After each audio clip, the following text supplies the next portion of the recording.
Estás en Tiempo con Dios, tu mejor momento. ¿Cómo me les fue ayer? ¿Bien? ¿Pusieron en acción todo lo que aprendieron? Espero que sí. Porque no, yo estoy botando corriente aquí y no están haciendo nada. Acuérdense que debemos pensar, actuar y ser como Jesús, porque ese es el propósito para llegar a ser una persona como Cristo o en Cristo Jesús. Como introducción, la carta del apóstol Pablo a los Efesios en el capítulo 4, versículos 28 y 29 nos muestra que el que hurtaba, óigame, no hurte más, sino trabaje. Ninguna palabra corrompida salga de vuestra boca, sino la que sea buena para la necesaria edificación. Y esto nos lleva a entender que cuando Pablo escribió estas palabras, el robo era una forma de vida en la sociedad, ¿cómo le parece? Él combatía esta tendencia con orientaciones constructivas para aquellos ladrones que se habían convertido en cristianos. Quizás usted piense que esas palabras no se aplican a su matrimonio. Sin embargo, piense en esto. El robo no está limitado a la apropiación de objetos tangibles. Puede haber robo de tiempo, atención y energías que verdaderamente pertenecen a su cónyuge. También es fácil robarle a Dios cuando llega el momento de invertir en su trabajo y actividades. La ausencia del diezmo para la obra del Señor ha sido catalogada por muchos como apropiación de lo que le pertenece a Dios. ¿Cómo no? El lenguaje corrompido es un verdadero problema hoy en día. Este lenguaje usado en radio y televisión actualmente representa un problema en todos los medios de comunicación. El contenido corrupto de las historias, los chismes y las conversaciones reflejan nuestra sociedad no cristiana. El lenguaje corrompido es inapropiado para aquellos que han conocido a Jesucristo como su Salvador. Puede resultar difícil mantener su lenguaje puro, especialmente en el mundo de los negocios. El rehusarse a decir palabras profanas, así como escuchar, decir o reír de ciertos chistes o cuentos, puede hacer que sus compañeros de trabajo se sientan incómodos junto a usted. La profanación es una reflexión sobre el contenido de nuestros pensamientos. Quizás usted deba comenzar a trabajar en el nivel de sus pensamientos. ¿Cómo pueden sus palabras ayudar a edificar a otras personas? ¿Cómo otras personas pueden cambiar gracias a lo que ellos le oigan decir de usted o a usted? Discutir esto como pareja puede ser muy instructivo para ambos. Dediquen unos cuantos minutos para discutir lo que han escuchado en la meditación de hoy y que el Señor les bendiga. Adelante, comenzamos Tiempo con Dios bajo la dirección del Espíritu Santo. Entonces, continuando con pensar, actuar y ser como Jesús, viene para empezar el día de hoy un punto muy importante. ¿Serviremos a Dios de cualquier modo que Él desee? Mire, los dos primeros puntos de aplicación tienen que ver con la mente y el corazón uniéndose en torno a una vida de identidad nuevas. El servicio es la muestra externa del nuevo estilo de vida. Sin embargo, Dios no es un sargento de instrucción que grita enojado las órdenes o algún amo cósmico necesitando que hagan el trabajo sucio. Óigame, no, ese no es Dios, ese no es papá. Dios camina contigo como un amigo y te invita a trabajar con Él en equipo. El cristiano cuya vida está continuamente rendida a Dios en sacrificio y servicio no será solo un testimonio vivo, sino también alguien que cambia el mundo. Rendidos totalmente, sometiéndonos a la autoridad de Cristo y dedicando nuestra vida a su servicio, nos lleva a la compañía de algunos de los más grandes seres humanos que han caminado jamás en el planeta. Los héroes de nuestra fe. Hagámonos eco de las palabras de uno de ellos, el apóstol Pablo, al concluir: sin embargo, considero, dice Pablo, que mi vida carece de valor para mí mismo, con tal de que termine mi carrera y lleve a cabo el servicio que me ha encomendado el Señor Jesús, que es el de dar testimonio del Evangelio de la gracia de Dios. ¿Cómo le parece? Comunidad muy bíblica. Todos los creyentes estaban juntos y tenían todo en común, vendían sus propiedades y posesiones y compartían sus bienes entre sí, sí, según la necesidad de cada uno. No dejaban de reunirse en el templo ni un solo día, escuchen bien. De casa en casa partían el pan y compartían la comida con alegría y generosidad, alabando a Dios y disfrutando de la estimación general del pueblo. Y cada día el Señor, ¿qué hacía? Pues añadía al grupo los que iban siendo salvos. ¡Qué bonito esto, hijos! Las Escrituras dejan claro, mediante mandamientos, promesas y ejemplos, que la vida cristiana nunca fue para vivirla a solas. No. Aquellos que han recibido a Cristo ahora han sido diseñados mediante su nuevo ADN espiritual para vivir en comunidad.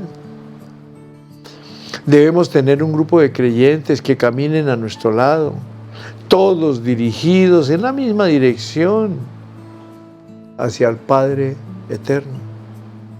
Solo colectivamente somos el cuerpo de Cristo.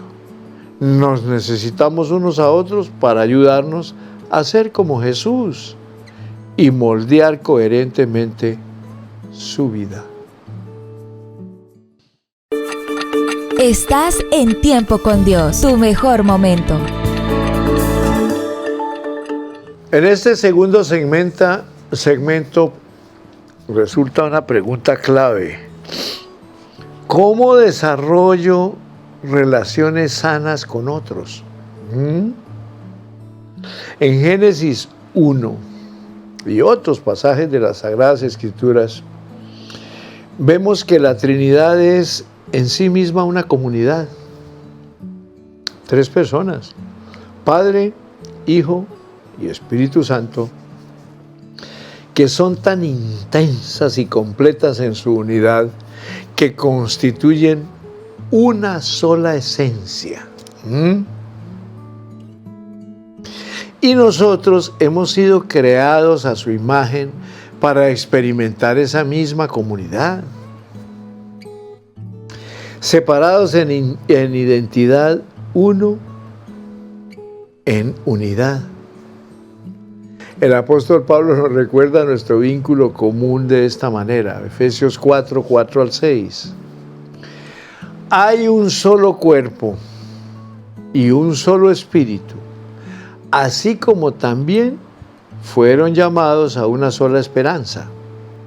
un solo Señor, una sola fe, un solo bautismo, un solo Dios y Padre de todos, que está sobre todos y por medio de todos y en todos. Por tanto, si sienten algún estímulo en su unión con Dios, con Cristo, algún consuelo en su amor, algún compañerismo en el Espíritu, algún afecto entrañable, llénenme de alegría teniendo un mismo parecer, un mismo amor, unidos en alma y pensamiento. En este orden, al haber leído los relatos del llamado de Jesús a sus discípulos al comienzo de su ministerio, ¿has pensado alguna vez sobre su estilo de reclutamiento? ¿Cuál era su meta final? Como Él es Dios, fácilmente podría haber caminado por la playa y haber reunido a un ejército de 12,000 hombres para derrotar al gobierno. Podría haber llamado a 1,200 y haberles dado increíbles poderes. Sin embargo, no hizo nada parecido, no. En realidad ni siquiera, me llamó a 120. Esencialmente, Jesús formó el primer grupo pequeño, como se denominan en las iglesias en la actualidad. Él lanzó su ministerio con 12 hombres. Reunió una diminuta comunidad de seguidores muy diversos y francamente muy poco impresionantes. ¿Por qué?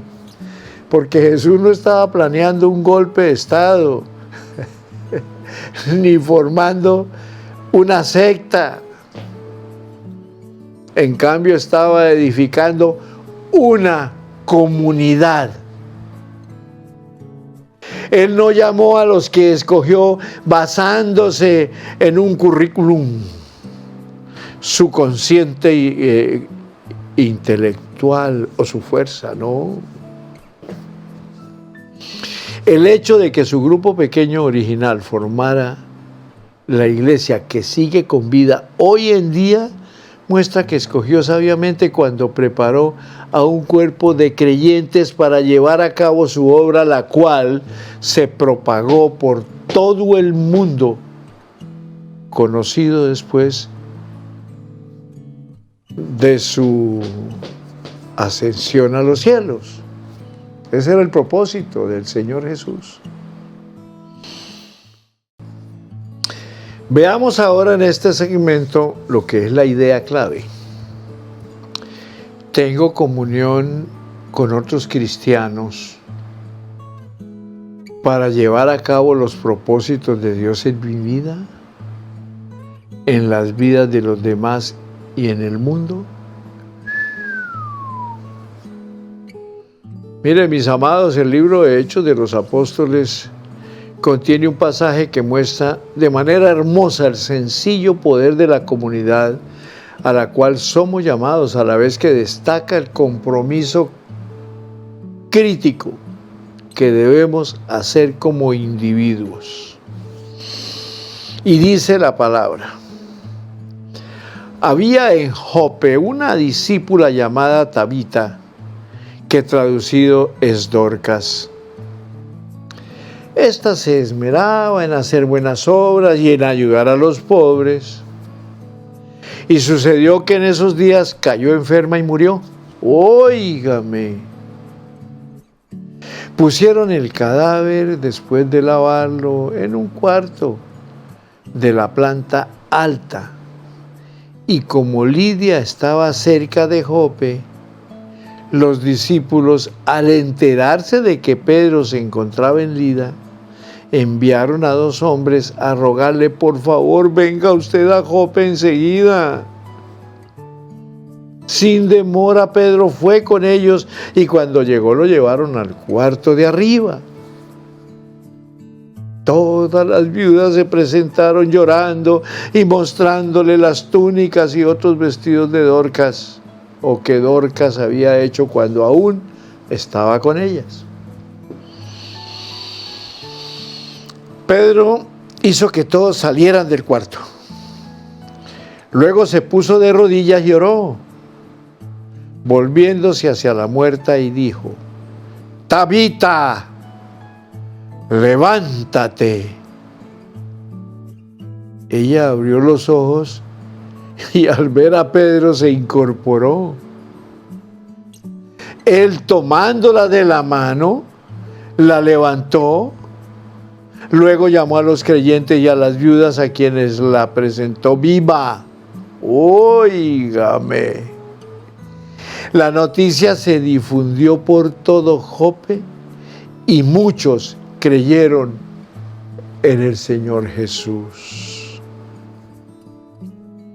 Tabita era una viuda que se había convertido en una parte vital del cuerpo de creyentes, pues siempre se esmeraba en hacer buenas obras y ayudar a los pobres, de modo que las personas la extrañaban profundamente y enviaron mensajeros para hacer venir a Pedro, esperando que él pudiera hacer algo. Pero Dios es tan fiel que milagrosamente, mediante el poder de Dios, Pedro se arrodilló y oró, y Tabita regresó a la vida. ¿Quién le dio la vida? ¿Pedro? No. El dueño de la vida por la oración de Pedro. Bonito, ¿no, hijos?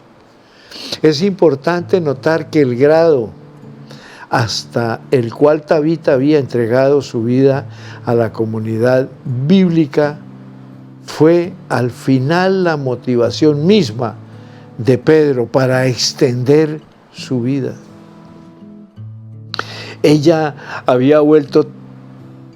se había vuelto tan integral que para aquellos creyentes que no iban a tomar la muerte como la respuesta final, este relato de una viuda que vivía de forma sacrificada, óigame, nos inspira a integrarnos profundamente en un cuerpo de creyentes a fin de producir ese tipo de impacto, por supuesto. ¿Para qué? Para diferir adecuadamente la comunidad bíblica. No hay más que leer las últimas sílabas de la palabra unidad. Esta es tanto el punto como la práctica del concepto. La visión del Señor Jesucristo es que te conviertas en una parte integral de su grandioso cuerpo de creyentes, llevando su reino por todo el planeta al estar injertado en las vidas de un cuerpo local, provocando un cambio allí donde estás. El ministerio que llevas a cabo para un vecino verdaderamente tiene impacto en el mundo cuando todos los creyentes se unen en obediencia a Cristo. Se trata de una especie de grito de batalla, uno para todos y todos para uno. La práctica de la comunidad bíblica refuerza nuestra creencia en nuestra identidad en Cristo individualmente y nuestra creencia en la Iglesia a fin de que juntos seamos sus manos y sus pies para el mundo. Qué interesante esta parte. ¿Por qué? Porque eso se vive en el Centro Cristiano Internacional en Cúcuta, Colombia. Nuestro amado pastor Satirio es un testimonio muy grande de lo que es la dedicación, enseñando y formando obreros. Dentro de ellos está este humilde siervo, que aquí estoy delante de ustedes, haciendo lo que nunca había hecho. Un vendedor de sobrebarriga con papa chorreada y ajiaco santafereño, hoy en día es que hablando con tanta dedicación solo por amor a ese Cristo que murió por mí, pero además por seguir el ejemplo de un varón como nuestro amado pastor José Satirio dos Santos. Estás en Tiempo con Dios, tu mejor momento. Bueno, entonces lleguemos ahora, mijitos lindos que están en sintonía de Tiempo con Dios, a una aplicación clave. ¿Qué cambio produce esto en mi modo de vivir? Veamos a ver. Te vuelves como aquellos con quien andabas. Muéstrame a tus amigos y te mostraré tu futuro. Estos son solo dos de los muchos eslogans que describen la influencia de aquellos con quienes pasamos el tiempo. El libro de los Proverbios contiene muchos versículos que vinculan la influencia de nuestras relaciones con el desarrollo de nuestra identidad. Por eso es que tenemos comunión con otros creyentes para mantener fuerte nuestra relación con Dios. La comunidad bíblica mantendrá fuerte primero nuestra conexión vertical, nuestra relación con Dios. Nada nos hará rendir cuentas y nos alentará a seguir a Jesús tanto como otros seguidores de Cristo. El efecto de estar juntos en la misión de estimularnos al amor y a las buenas obras es poderoso. ¿Tenemos comunión con otros creyentes para mantener fuertes nuestras relaciones con los demás? Buena pregunta. Sencillamente respondámosla nosotros mismos. La comunidad bíblica es la manera óptima de mantener nuestras relaciones horizontales en el camino correcto y justo. Otros cristianos pueden fortalecer nuestros vínculos con quienes están dentro de la iglesia y fuera de la iglesia. Juntos podemos alentarnos y edificarnos unos a otros dentro del cuerpo mientras oramos y nos desafiamos mutuamente a alcanzar a quienes no conocen a Cristo. ¿Tenemos comunión con otros oyentes para cumplir la voluntad de Dios en la tierra? Óigame, si fueras a rescatar a alguien que se hubiera caído por un precipicio, ¿querrías estar atado al máximo número posible de personas en la montaña que te sostuvieran y te agarraran mientras intentas el rescate? Claro que sí. Cuando ministramos y alcanzamos a los que están fuera de la comunidad de la fe, es necesario permanecer unidos para un éxito óptimo, a fin de que no nos caigamos. Hay días en que necesitamos desesperadamente un buen abrazo para seguir adelante. Óigame. Y otros días precisamente una leve patadita para regresar a donde deberíamos estar. Déjeme decirle que los amigos que aman a Dios y nos aman tal como somos, saben exactamente cuándo y cómo hacer lo correcto por nosotros. En el libro de los Proverbios, Salomón escribe: más confiable es el amigo que hiere. Óigame. La comunidad bíblica es el pegamento que nos mantiene unidos. Mediante ella tenemos la oportunidad de hacer que el favor de Dios crezca y mantener buenas relaciones con otros. Pregunta: ¿estás batallando en tu relación con Dios? ¿Te encuentras simplemente queriendo amarlo más de lo que lo amas? ¿Vives en continua disfusión con quienes te rodean? ¿O deseas fortalecer tus relaciones a un grado mayor?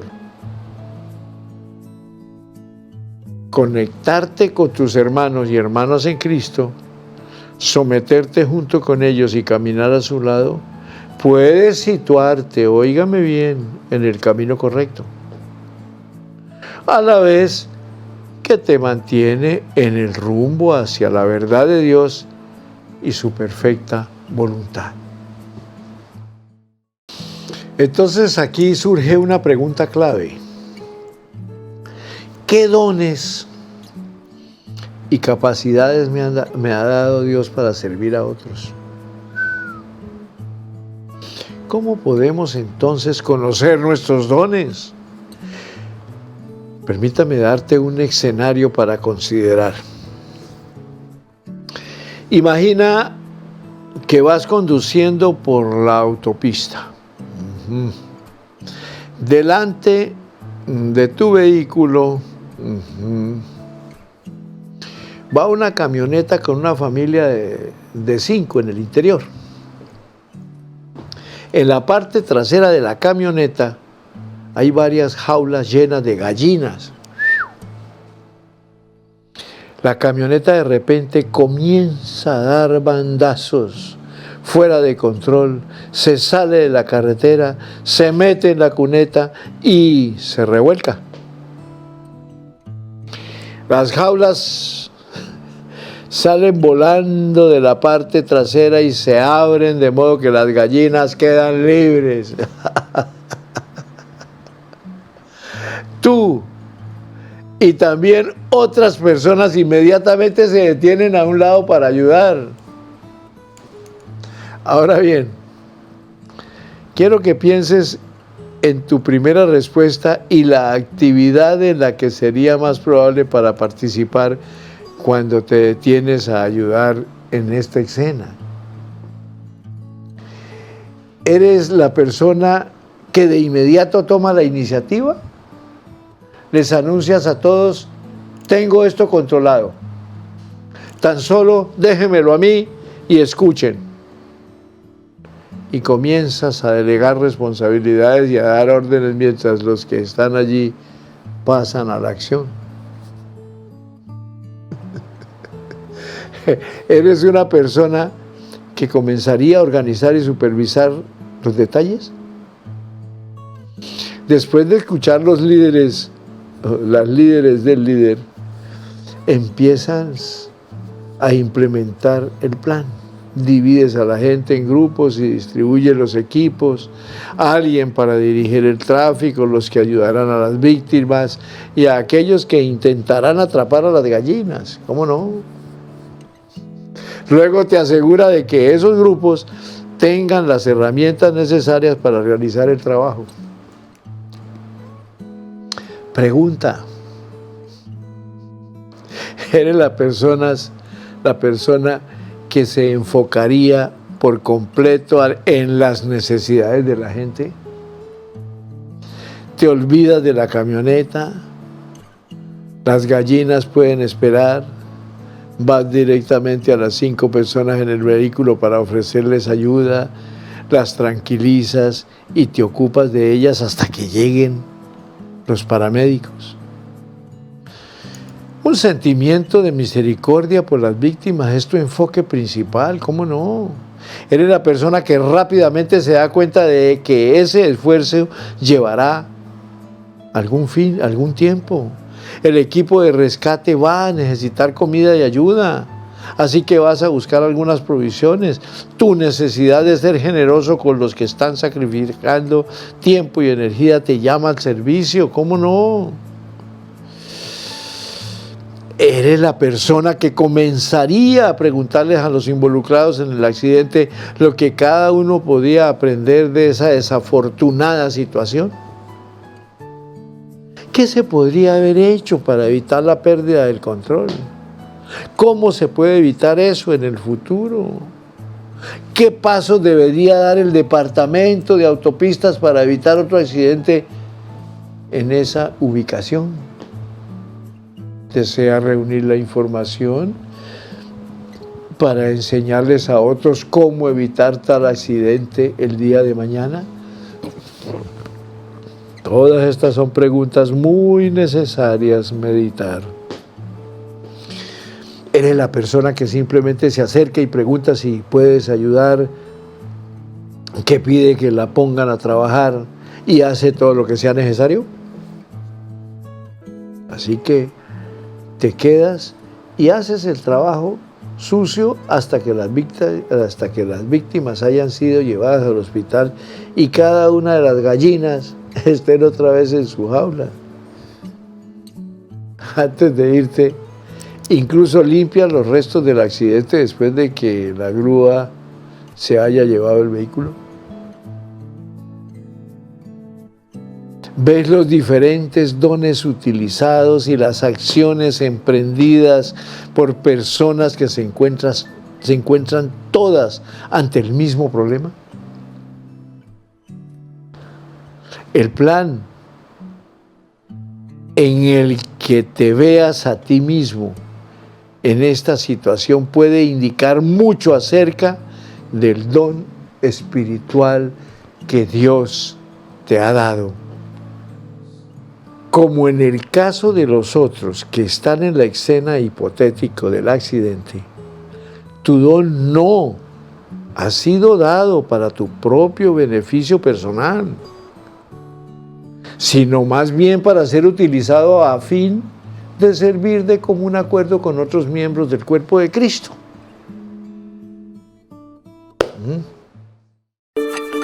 Estás en Tiempo con Dios, tu mejor momento. Concluimos por el día de hoy con dones espirituales. Y Romanos, en el capítulo 12, versículos 4 al 6, nos da una enseñanza sencilla. Pues así, como cada uno de nosotros tiene un solo cuerpo con muchos miembros, y no todos estos miembros desempeñan la misma función, también nosotros, siendo muchos, formamos un solo cuerpo en Cristo, y cada miembro está unido a todos los demás. Tenemos dones diferentes según la gracia que se nos ha dado. Entonces, cuando tomamos la valiente decisión de atravesar la línea de la fe y aceptamos la oferta de salvación de Dios mediante la gracia y la misericordia de Cristo, el bendito Espíritu Santo nos da uno o varios dones espirituales, los cuales nos ofrece el del tesoro de Dios de cualidades rectas. No tenemos que pedírselos, pues Él los da libremente provenientes del corazón del Padre. Cuando el Creador nos forma en el vientre, moldea nuestra personalidad y nuestras capacidades, y también nos da talentos a fin de usarlos para nuestra satisfacción personal y el beneficio del mundo. Si alguien puede cautivar audiencias con su voz para cantar, sorprender con invenciones intelectuales de arquitectura o moda, o emocionar con una capacidad atlética, esas cosas han sido puestas en el cuerpo y el alma desde la concepción. Esos talentos y capacidades pueden sin duda ser utilizados para la gloria de Dios primero, pero millones de personas los utilizan solamente para la gloria personal.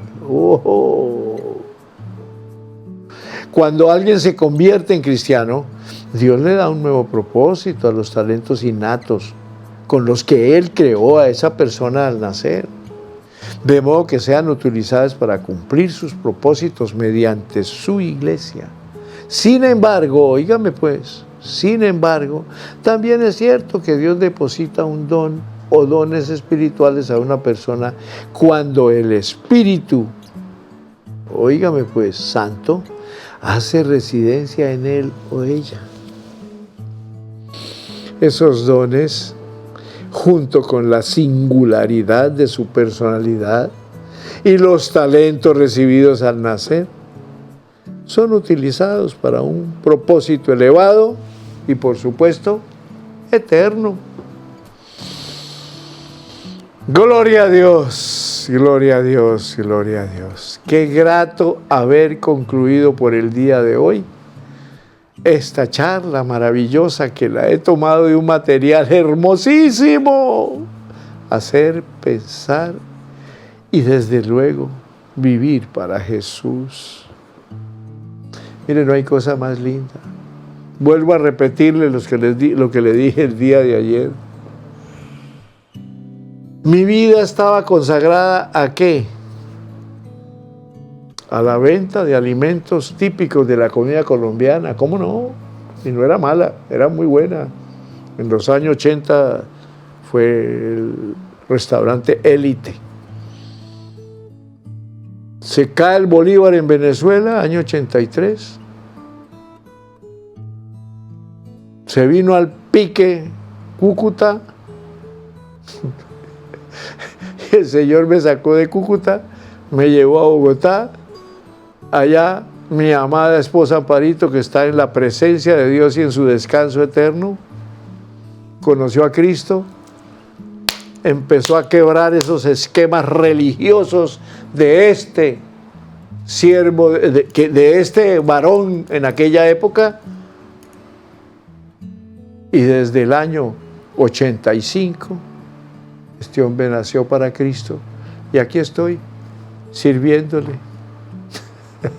Ya no alimentando cuerpos, sino alimentando almas para la gloria del que vive por los siglos de los siglos. Bendiciones para todos en Cristo Jesús.